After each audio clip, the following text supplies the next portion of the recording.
এই আমাৰ ফেব্ৰুৱাৰীৰ 15 তাৰিখে আমাৰ ৰোৱা শেষ হৈছে।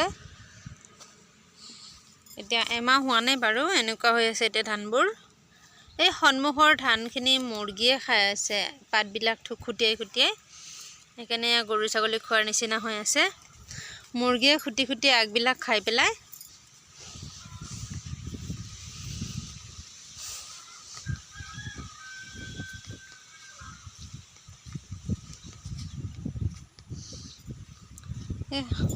এই যিহেতু আমি পানী মটৰৰ পানীহে দিওঁ, এতিয়া খেতিটো মটৰৰ পানী দিলে মানে সেই ভিটামিনটো কম পায়, সেইকাৰণে সাৰ অলপ বেছি প্ৰয়োগ কৰিব লাগে। বৰষুণৰ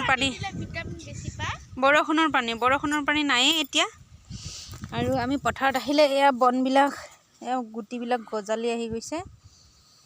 আমি এয়া অকণ অকণ এয়া বনৰ গুটিবিলাক পখা মেলিছে, আমি ধুনীয়াকৈ এনেকৈ উঠাই দিওঁ।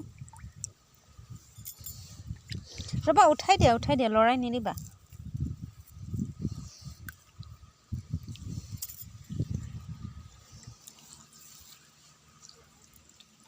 কি কৰিছানো?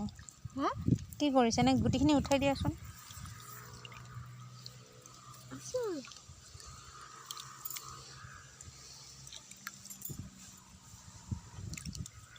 চাইডে চাইডে পানী দিয়াৰ পানীৰ সোঁতত আহি চাইডতে এনেকৈ চব অকণ অকণ গুটি পানী ওপৰতে পখা মেলিছে।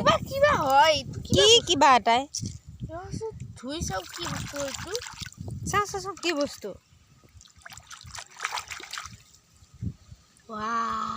তো তোমাৰ ব্ৰেচলেটডাল কেতিয়া পৰি আছিলে? তুমিয়ে পেলাইছিলা চাগে।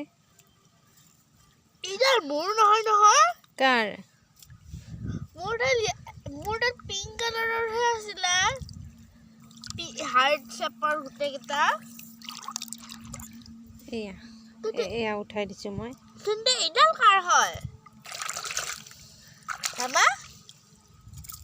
তোমাৰে হয়, আহা। এবাৰ যে